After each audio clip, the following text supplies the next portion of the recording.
Hallo jedermann, willkommen zurück. Ich heiße Stefan und heute wir wollen fortsetzen auf Episode 8. I don't know how to say the driven assimilator thing in German, so whatever. It's a fun class. I want to learn that language. So last we left off, we were the calculated mistake, and actually still are. As far as I remember, we have defeated our quote-unquote friends over in the west, and yeah, there's a lot of debris to clean up, and it's gonna be a lot of fun. One thing that I did want to try last episode is to actually see what module visually correspond with whatever else on the stations, because the thing is, I know for sure that these graphics vary from shipyard to battery to anchorage to resource replicator, and so yeah, it might be actually pretty wise to start learning some of these modules. So for example, as you see here on the mammalian station, this is a shipyard. This station is filled with shipyards. Now that's how I know. Process of elimination. Nothing but shipyards. As for this station, you can see that these modules with the little turrets on them, yeah, they're turrets. Because there's a lot of turrets here. There also seems to be a little hangar bay over here. Looks like that. I'm not actually sure if the buildings on the station display, like these ones, but they don't matter as much as defenses and or presence of shipyards. To be honest, the most important thing on any of these stations is whether or not it has shipyards on it. This way you can tell whether the station is dangerous or not, and whether you should invest all your energy into trying to go ahead and capture it. I may actually do an episode on just covering the space stations and their appearance, and you can really get an advantage by knowing where the enemy's shipyards are versus their normal stations. So now back to galactic politics. With the disappearance of our good slavers over in this direction, we now face towards actually three empires. However, one of them are our bestest of allies, and so we really have two opponents. One of them are at war, but are also in a federation, and so I'd rather not mess with these guys. Meaning that the Commonwealth of Man is our next target. Of course, to say that they're the next target is a bit questionable, considering how they're overwhelming in every way, except for technology. Of course, we are going to get a very, very nice boon in terms of population, because these new planets that we've just captured contain a lot of pops that we're going to plug into the grid, and they're going to work for us. Of course, these pre-sapiens are going to get absolutely purged, because they're filthy Xenos and they can't be plugged in since they're not sapient yet, but all the other ones will be our slaves for eternity. So for now, I will simply focus on building up this little chunk of space, and as far as I remember, we may or may not have researched some good old mega engineering in the last episode, meaning that this ring world over here is gonna get some love, and so as soon as I can, I will upgrade this thing, and hopefully that will provide us with an advantage, because Robocop, I mean Machine God, I mean RNGesus, whatever you want to call him, we need him.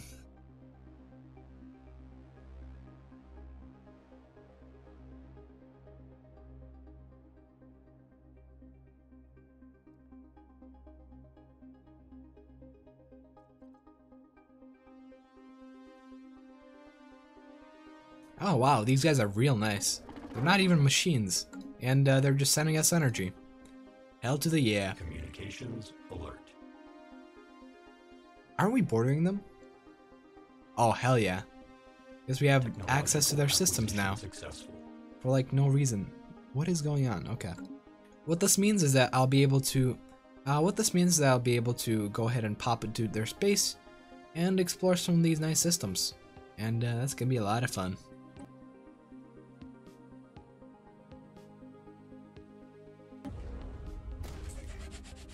Hell yeah, first ring world section, getting upgraded.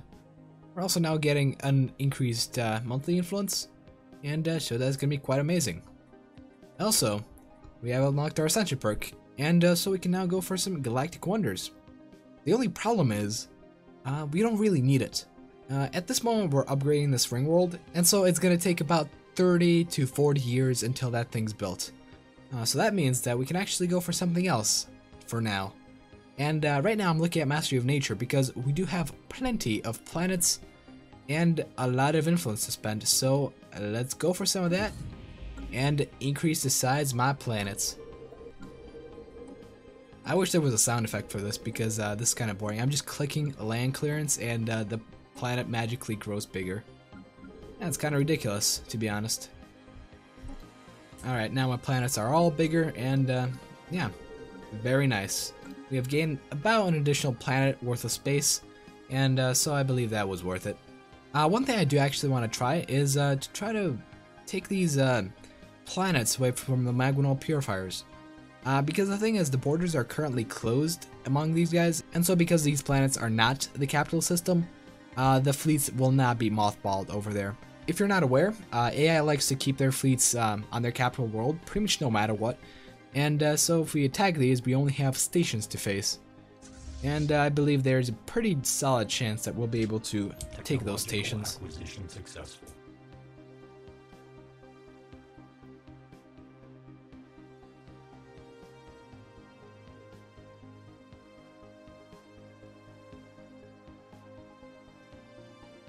Oh, I guess these guys have come to their senses and broke the non-aggression pact. Well, it doesn't really matter. We can still access their borders for a whole decade before they're able to close it again. And with that, we're going to be able to explore some systems. Hopefully we get something interesting over here, because, you know, black holes usually contain something interesting.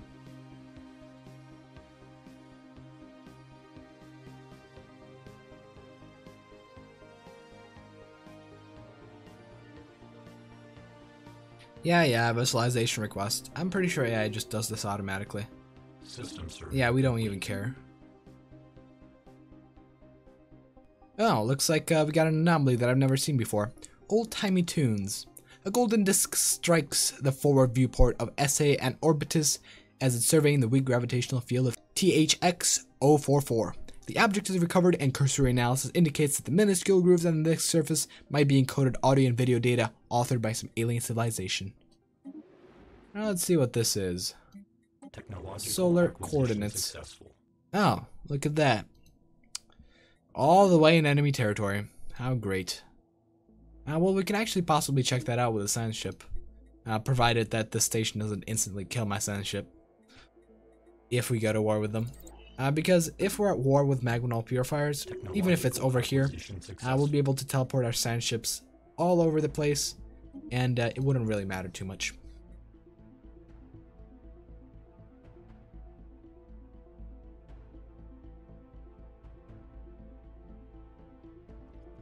Alright, so I think we're actually ready for war. We have gathered our 10k fleet power over here, and we should be able to take down 1.2k and a station of the Magmanol purifiers. So let's declare some war and see how it goes. I'm aware that I can invite the next awareness, however, it will not be within our interests. Plus, I want to check out if we can actually invite allies into war during the war. I'm not too sure on that, so Diplomatic alert. War protocols initiated. why not? Let's check it out. Boop. Okay, well, for one thing, we can definitely attack them. And that is certainly good. Military confrontation detected. Technological acquisition successful. Hostile fleet assets engaged.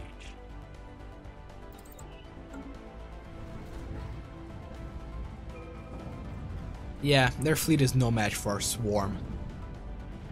They're gonna go down. Now, because we're the only ones doing the war, this territory is not gonna be transferred to the next awareness. And so, their planet is gonna be fully ours. And these Xeno-hating squids are gonna be purged.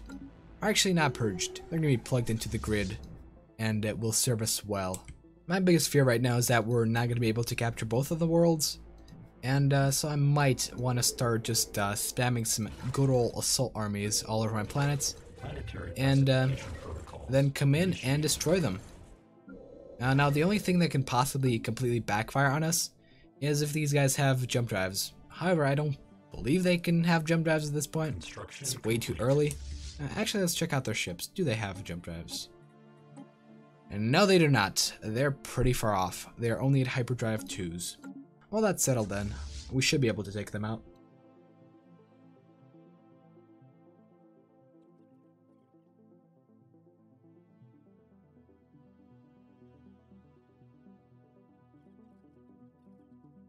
It also looks like my fleet made it to the second station. And, yeah, I like this battle. Pitched battles are always nice. We should be able to capture their planet as well. Because it is quite small and insignificant, relatively speaking. It's slightly smaller than our army, but it's smaller nonetheless, meaning that we should be able to capture them without any problem.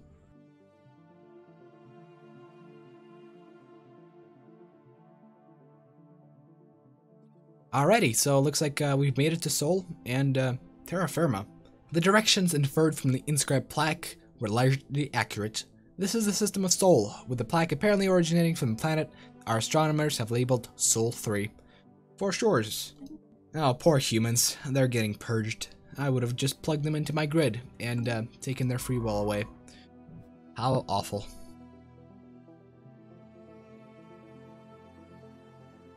Ooh, battleships. Nice.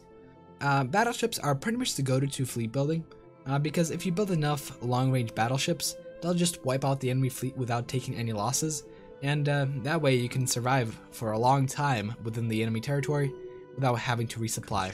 This is very much unlike the Corvette fleet, which does require a lot of reinforcements, and it's a bit of a pain in the ass to do so. Oh, wonderful. We have restored our first section of the ring world, and now we can restore some more. This is a pretty big thing because we're going to be able to start colonizing these things, and it's going to work out quite nicely. It also means that we're not going to be spending a lot of minerals for quite some time, and so I can focus on building up my habitats, because I've kind of been neglecting them for the past little bit. Huh, would you take a look at that? So it looks like shit may actually hit the fan, because the defensive pact between the Next Awareness and the Silicon Network is now over, and so these guys are now very much more likely to be attacked by the Magnolia Purifiers, because there's no ally to back them up. It could be really bad if this happens in the next 10 years or so, because we're still going to have to continue on this war until we can settle status quo. However, it's all up to RNG now. We can't really affect this too much. Planetary settlement procedure initiated. Alright, so it looks like we're now colonizing our first habitable section of this glorious ring world. Perfect, and we're getting insulted by the Tendrican Empire. I assume it's because we're colonizing the ring world and they are not. And so with this weird bird thing, I think that's a bird, staring at my face, I believe it's time to wrap up the episode. So thanks for watching, everybody. If you enjoyed what you saw, please leave a like and subscribe if you want to see more. Next episode, I plan on conquering some humans, because these guys, they gotta go down. I believe I should be able to take the station and maybe hold it if I occupy this planet, but that's really the only chance we got. These guys do seem to be in a war, so I may be able to just sneak in a couple systems over here. But it's going to be a risky move, and so I'll do that the next time I'm able to record. So thanks for watching once again, and I'll see you in the next one. Bye bye.